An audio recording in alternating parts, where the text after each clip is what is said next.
It comes down to the last map. Infernal Shrines is the map, everybody. We have Jabronis versus the Russian Circus. I mean, this is the last map for both of these teams. Who's going to play in the league in 2017 and who will drop out of the tournament right now? And yeah, so everything is on the line for the last and final map, Infernal Shrines. The first pick by the Russian Circus. Malfurion against them banned out this time. They prioritized him very highly. We have Malfurion banned out, which allows now at least the Tigers to be taken. The Jabronis still have access to the ETC that they prioritized over everything else during the entire draft games that we had so far. And the Russian Circus, the one thing that they were worried about is a huge snowball thanks to Sylvanas. Techa, this game the series alone is insane. Yeah, it's just been absolutely crazy. Although last game, the ETC curse was broken. It's had up to that game been that every time the Jabronis had got ETC, they had won. But last game, weren't able to do it. This time, they still pick him up again. Mopsio, very happy on that hero. Still a very solid hero in general. And they also pick up the Zarya. They had it last game as well. Once again, weren't able to win that game. Are they going for another variant pick with just in a different order? You're forgetting a very important thing. Who won the last game? Russian Circus did. Where were they on the map? Are we going by sides? Every single game that we've seen so far in this series was won by the team that started to the left. The ETC curse is broken, you're right, but that still holds true. Yeah, and Mopsio this time, on the left I think this time. the Jabronis actually host the game. So they are currently on the left of the map. That's a bad omen for the Russian Circus. But yeah, we have, as you said, Zarya taken together with the ETC. Personally, I don't really think that they're going to play another variant here. I don't really think this is the best map for him. But we have Russian Circus already preparing for the chance. They have the Sanctification on the ground again. Apparently, yeah, playing Hydra on that again. I'm just waiting for Gul'dan to be dropped, for a Kel'Thas maybe even. Oh, well, there it Gul'dan. is. Okay. Yep, Gul'dan's super strong on this map, can just get so much value on those little demons that you get on the shrines. To get those punishers, the Jabronis now need to make a choice. No supports have been picked up in this game yet, so preferably not going to ban one of those, but they do have first pick after the ban phase, and maybe banning one out wouldn't be such a bad idea. One hero that we're not going to see banned or picked in this situation right now, I feel, is Falstad. At least not by Jabronis, because we have already 2 damage dealers for the Russian Circus, and with both Neon and also, of course, so Ice Cream having heroes for themselves locked down there, Falstad is not going to be an option anymore. Triple backline is also incredibly rare in competitive play. But it's interesting that they let that go. So they have now the chance of banning it out if they're worried about the Jabronis playing it, but so far there haven't been any games where the Jabronis have actually focused that. I think they are probably going to try and look to see if what kind of melee assassin can give them trouble, because it's something that the Jabronis have been like fitting into the drafts whenever they could. So a ban could definitely either target support, as you said, or any kind of these additional melee heroes. And they go for the Zul here. They don't want to deal with that wave clear. Personally, I was more thinking about them maybe picking it up, but they're right to ban it out, I feel, since that would add an enormous amount of wave clear. And he is strong on this map for rotations, of course. Yeah, Zul very, very strong on this map indeed. The Jabronis, now considering their next pick, once again, no supports have been picked up, and they currently, other than Zarya with her potential poke, don't have any ranged damage. So we will keep an eye on this. See what they can pick up. Last time, this was the comp that they ran Varian with. If they're going to run him again, might be worth leaving him till last. The Russian Circus have not shown any interest in picking it. We're going to start with the Ariel here, getting first pick on that because there's not a huge amount left. I don't the thing is, one of the reasons why I don't think that Varian would be great here for them is that it doesn't cater to their objective at all. It's a very team fight oriented pick where you're trying to get kills, and with Russian Circus already starting to focus with the Gul'dan on a bit more wave clear, I'm really not sure if they would give them what they need, especially since that Sanctification on the Tyrael alone can already shut it down. So we'll see. For now, it's more about the range damage. We have Li Ming and Vala still around. There is some wave clear for the Jabronis, but nothing that really compares with what the Russian Circus already has. So I think they need to go for some of that range damage now, first of all. Yep, that would be nice. They could, even if they didn't want to go for Li Ming or Vala, Kael'thas or Jaina are still okay. They could combo quite well with ETC. We see the melee. It is the Thrall coming in here to combo with that combo with the Zarya here, so they can get the extra shields and get value out of those shields. I like the Thrall a lot. I really thought that he might even be banned out by Russian Circus since he's just so strong and on point. And Thrall is definitely great for them. But Russian Circus have a lot of poke, and they need to be really careful if that entire hit point heavy setup that Jabronis is drafting right now is pushing into them. There's a lot of presence that you have on the shrines then as well when they spawn. That Earthquake alone is great.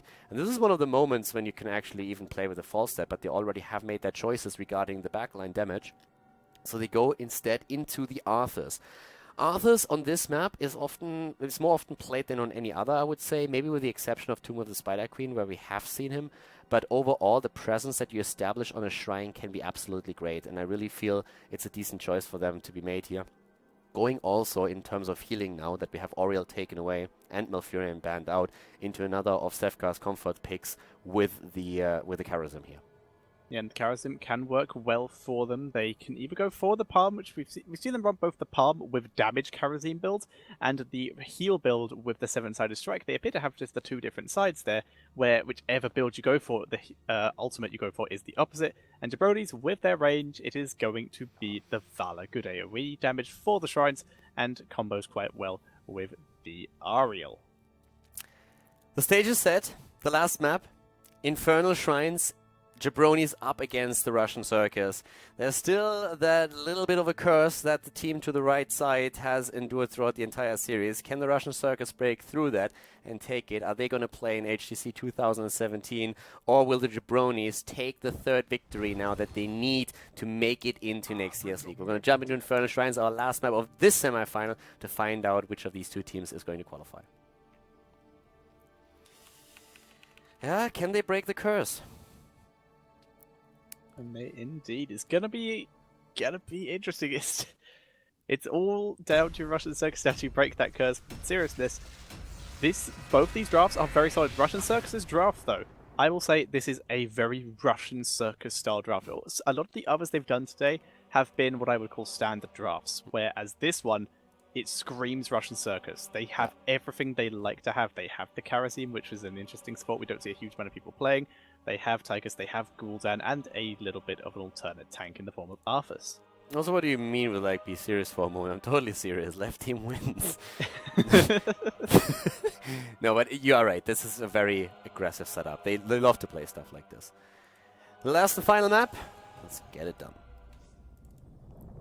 Game number 5, everybody. The final map. Either the Jabronis or the Russian Circus are going to play in the league in 2017, and this is what it comes down to. The final map, it's Infernal Shrines. The team to the left side has won every single game in this best of 5 so far. The Jabronis are starting in blue with Mopsy on ETC, Dikazoy on Vala, Linked on Oriel, Mako on Zarya, and on the Thrall we have Kronos.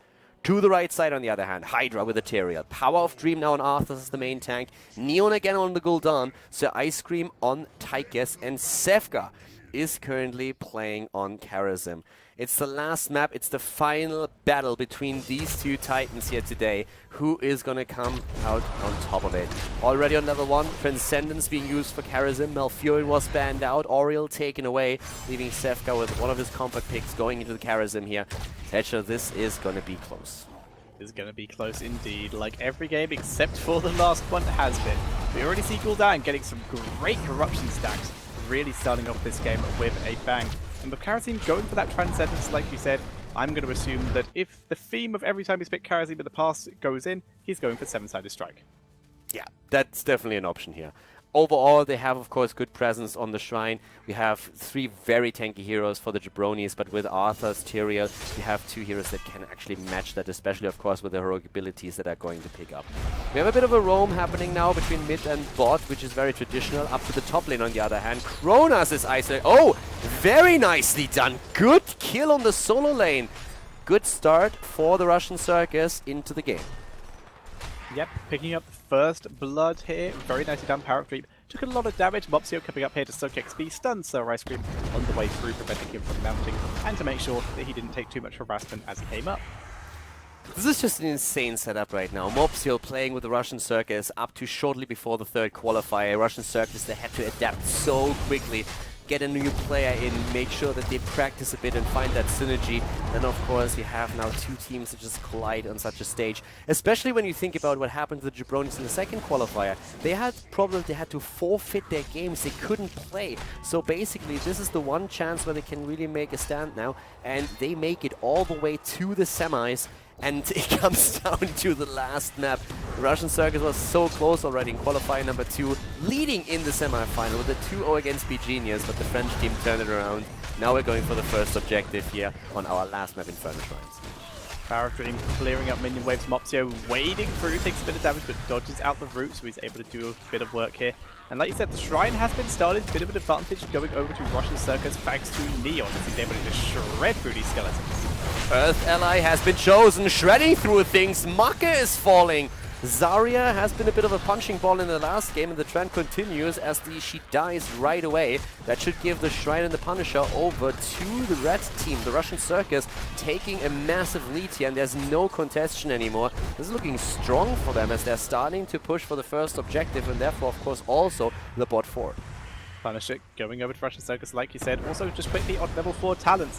Hydra taking a leaf out of Alex Brody's book here and running with that swift retribution, that extra movement speed on the smite here, which has just got so much value every time Alex has used it.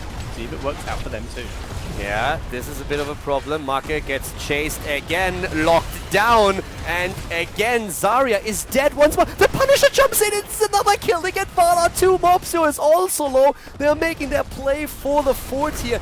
This is not starting well for the Jabronis. They are falling apart in this early game, Tetcha.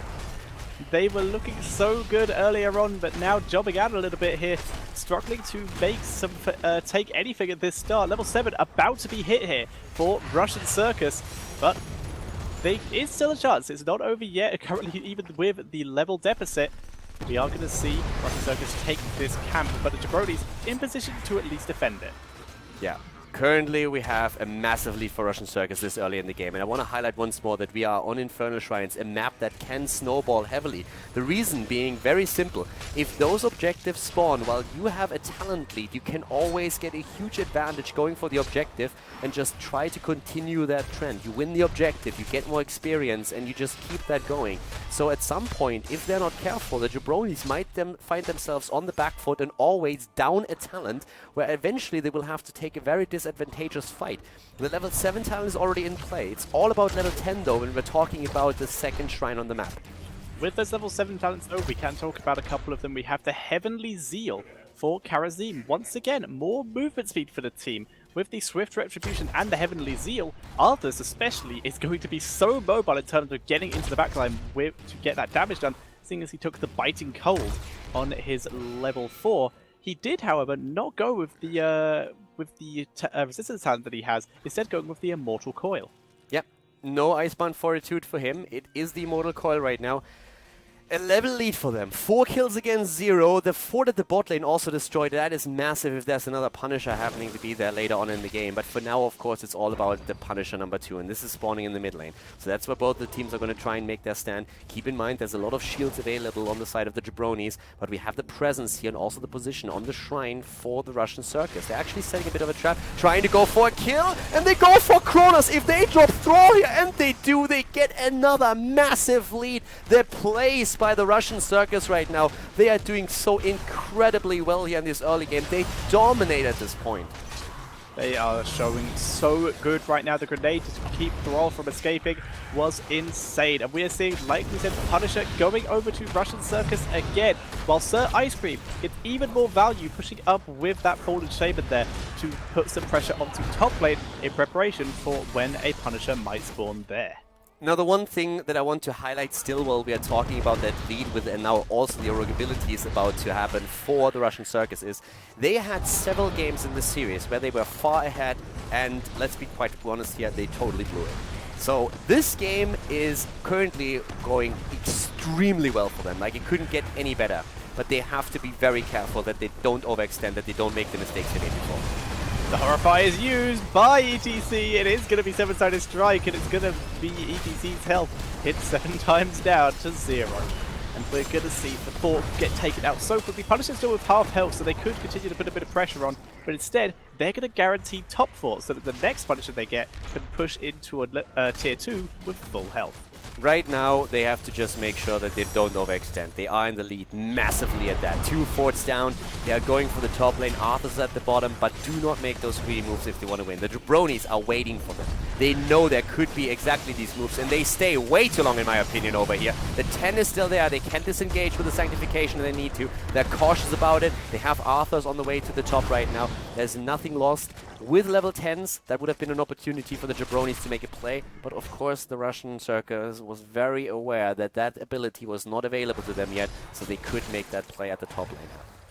There is that level 10. It is the Mosh Pit this time for Moxio. First time it's not been the stage dive in this particular matchup. We also see Strafe, the Crystal Aegis Expulsion Zone, and no surprise, Earthquake coming in for Thrall. So now that they are on even talents, and they will be for the next level at the next level here, so this is their one chance to take an even, well, mostly even fight. We have them trapping. They're trying to trap. They're trying to set up traps for the opponents so they can slide in, drop a mosh pit, potentially go for that Earthquake. An Earthquake alone can be a massive game changer for these team fights. So the Russian Circus, they are far ahead, but they need to be very careful. As you just pointed out, Techa, it's even talents right now. If you're the Russian Circus, this is the moment when you do not want to fight. You want to get experience. You want to get 13. You want to wait for the next Punisher. That's exactly what they're doing. We're seeing a big group in the mid lane pushing that lane in as they can see the majority of the Jabronis in the bot lane clearing that up. And now that they know that Jabronis are in the bot lane, straight to top lane, 5-4. That's not going to survive in time for the Jabronis to rotate up here. And we will see Jabronis reacting by taking a Khazara camp. Yeah, this is another fort. All forts gone. All wells, all fountains are gone as well. Level 13 talents, and that coincidence with another shrine on the map. And immediately the Jabronis are moving back. They knew that they have to wait right now. They don't want to, of course, but they say, guys, we cannot fight on this. They need to have the perfect engagement if they really want to make this happen. They have to defend first. Another Punisher, most likely going over to the Russian Circus. They're so far ahead right now. It is absolutely insane. Their coordination in this game was on point thus far. So we are going to see the Jabronis reacting, I think, appropriately. Instead of trying to contest for that objective, they're going to push a lane. It's going to be mid lane. The problem is their minions are pushed so far back, they can't even get to the fort. Yeah. Can they maybe flank here, though? Keep in mind that this time ETC did not go into the stage dive. Techa pointed it out already earlier. The mosh pit has been chosen, so there's no opportunity to just soak experience at the top lane and stage dive in. This is also a brutal Punisher. This is an arcane Punisher. It's the strongest one to still be there. So this is something where they just open the wall. They open the small wall here, so once the Punisher jumps in, they can maybe even get a kill on the stunned out target. So this is a huge move. They go through the entire thing, and where's the lockdown? The fear is in. Aegis is being used. Everybody jumping in. Earthquake already on the ground. There's a sacrification of Tyrell is hitting, but Maka is dying again on the Zarya. The mosh pit is in and stuns 2 of them out, but they still have the damage fall off, and they're going for it. They're trying to drop Mopsio, and also going for Vala. She dies. The Punisher jumps in. It's a triple kill. The triple kill happens, they move into the bot lane and continue to take down that keep. The Punisher currently distracted though, that's going to start working on mid-keep. Will the Russian Circus continue to push in? They are! Punisher's still got some health, they're beginning to move into the core. They want to end it now, Caldor. They want to end it, and they're so close. Zarya's about to be back though, but the core is falling. It's falling fast. There's no heroics anymore available. Techa, this is it. The entire game, the entire day comes down to this. The Russian Circus, they shut the Jabronis down. It's a 3-2 victory. They qualify for HGC 2017. GG, well played, and congratulations.